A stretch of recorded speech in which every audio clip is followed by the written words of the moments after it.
नमस्कार बंधुरा आज के आपनादेर संगे स्ट्रीट स्टाइले एग चाउमिन तैरी करे देखाबो। बाड़ीते तैरी करले किन्तु आमरा सेई स्वादटा पाई ना। किभाबे तैरी करले आर कोन मशलाटा दिले एकदम दोकानेर मतो टेस्ट पाওয়া যায় सेई पद्धति शेयर करब आर संगे थाकबे अनेक टिप्स एंड ट्रिक्स। किभाबे तैरी करेछि सम्पूर्ण रेसिपिटी अवश्यई देखुन, आशा करछि आपनादेर भालो लागबे। ताहले चलुन बंधुरा कथा ना बाड़िये मूल रेसिपिते चले जाई। एखाने आमी एक पैकेट चिकन चाउमिनटा निये निलाम। आमरा जे दुकान थेके चाउमिनटा खाई तारा किन्तु चिकन चाउमिनटाई व्यवहार करे। आर बड़ो एकटा पात्रे आगे थेके जल गरम होবার জন্য বসে রেখে দিয়েছি। জলটা যখন ভালো করে গরম হয়ে যাবে তখন চাউমিনটা দিয়ে দিতে হবে। তারপর কিছুক্ষণ চাউমিনটাকে এইভাবে জলের মধ্যে রেখে দেবেন। দেখবেন একটু পর নরম হয়ে গেছে। আর স্বাদ অনুযায়ী দিয়ে দিলাম নুন।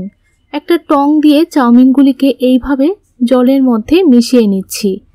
তারপর 5 মিনিটের মতো চাউমিনটাকে সেদ্ধ করে নিয়েছি।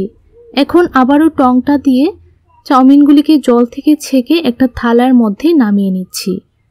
এখানে ছোট্ট একটা টিপস বলে রাখি, আপনারা চাউমিনগুলিকে জল থেকে নামিয়ে এইভাবে থালার উপর ছড়িয়ে দেবেন। তারপর অল্প একটু সাদা তেল চাউমিনের উপর দিয়ে দেবেন। তারপর একটা টং বা কাঁটা চামচ দিয়ে এইভাবে সাদা তেলটা চাউমিনের গায়ে লাগিয়ে দেবেন। তাহলে দেখবেন চাউমিনটা ঠান্ডা হয়ে যাবার পরও ঝরঝরে থাকবে।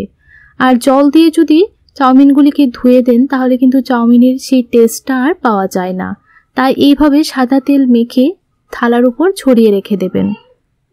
দেখুন ভালো করে ছড়িয়ে নিলাম। এখন একটা প্লেটের মধ্যে কিছু সবজি কেটে নিলাম। অল্প কিছু ক্যাপসিকাম, একটা গাজর, অল্প কিছু বাঁধাকপি আর একটা পেঁয়াজ স্লাইস করে কেটে নিয়েছি।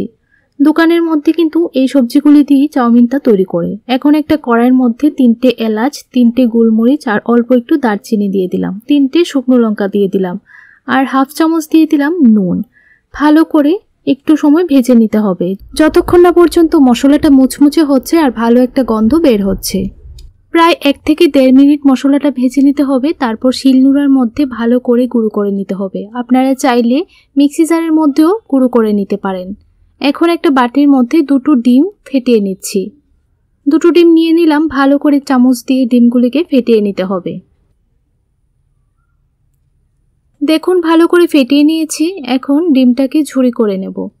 এখন চুলার মধ্যে একটা কড়াই বসিয়ে দিলাম আর অল্প একটু দিয়ে দিলাম সাদা তেল। তেলটা ভালো করে গরম করে নেব। তারপর ডিমের গুঁড়াটা দিয়ে দেব। ডিম ঝুরি করার সময় অবশ্যই তেলটা ভালো করে গরম করে নেবেন, তাহলে ডিমের ঝুরিটা খুব নরম থাকবে আর খেতেও ভালো লাগবে। ডিমটা কড়াইয়ের মধ্যে দেওয়ার পর একটু সময় অপেক্ষা করবেন। তারপর চামচটা দিয়ে এইভাবে কেটে দেবেন।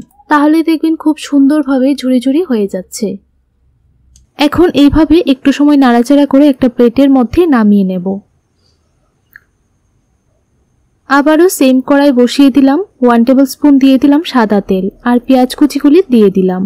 এখন দিয়ে দিচ্ছি ক্যাপসিকাম কুচিগুলি। ভালো করে পেঁয়াজ আর ক্যাপসিকাম হালকা একটু ভেজে নেব। একটু সময় ভেজে নেওয়ার পর দিয়ে দেব বাঁধাকপি আর গাজরগুলি। খুব বেশিক্ষণ সময় ভাজতে হবে না, মোটামুটি একটু সময় ভেজে নিলেই চলবে। দিয়ে দিলাম গাজর আর বাঁধাকপি। বাঁধাকপি আর গাজর দিয়ে হালকা একটু নাড়াচাড়া করে ভেজে নেব। আর অন্যদিকে চাউমিনটাও ভালো করে ঠান্ডা হয়েছে আর কতটা ঝরঝরে হয়েছে সেটা আপনারা দেখেই বুঝতে পারবেন। দেখুন বন্ধুরা চাউমিনগুলি কতটা ঝরঝরে হয়েছে। এই টিপস ফলো করে আপনারা চাউমিন তৈরি করবেন, খেতে ভীষণ ভালো লাগবে আর একটার সঙ্গে একটা চাউমিন লেগে থাকবে না। এখন চাউমিনগুলি দিয়ে দিচ্ছি সবজিগুলির উপর। সবগুলি চাউমিন দিয়ে দিলাম। এখন অল্প একটু নুন দিয়ে দিচ্ছি। যেহেতু চাউমিন সেদ্ধ করার সময় নুন দিয়েছিলাম আর মশলার মধ্যেও একটু নুন দিয়েছি, তাই অল্প পরিমাণে নুনটা দিয়ে দিলাম। এখন অল্প একটু সয়া সস দিয়ে দিলাম আর ভাজা মশলার গুঁড়োটা দিয়ে দিলাম।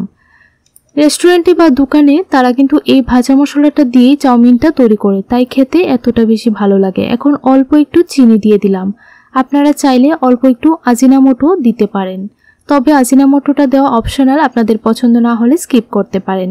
এখন ভালো করে সবগুলি উপকরণ মিশিয়ে নিচ্ছি। আমি একটা টং দিয়ে এইভাবে মিশিয়ে নিচ্ছি, আপনারা চাইলে কাঁটা চামচ দিয়েও মিশিয়ে নিতে পারেন। এখন ডিমের ঝুড়িগুলি উপরে দিয়ে দিলাম। আবারও ভালো করে ডিমগুলি চাউমিনের সঙ্গে মিশিয়ে নিতে হবে। এইভাবে প্রায় 2 মিনিট রান্না করে নিয়েছি। এখন একটা প্লেটের মধ্যে সার্ভ করে নেব। রেসিপিটি কেমন লাগলো অবশ্যই কিন্তু কমেন্ট করে জানাবেন। আর ভালো লাগলে চ্যানেলটিকে অবশ্যই সাবস্ক্রাইব করে রাখবেন। পরবর্তী রেসিপি দেখার জন্য নোটিফিকেশন বেল বাটনটি অন করে অল অপশনটা ক্লিক করে রাখবেন। তাহলে আমি যখনই নতুন নতুন রেসিপি আপলোড করব সবার প্রথমে আপনাদের কাছে নোটিফিকেশন চলে যাবে। তাহলে বন্ধুরা আজকের জন্য এতটুকুই, দেখা হবে নতুন আরেকটি রেসিপি নিয়ে। আপনারা সবাই ভালো থাকুন, সুস্থ থাকুন।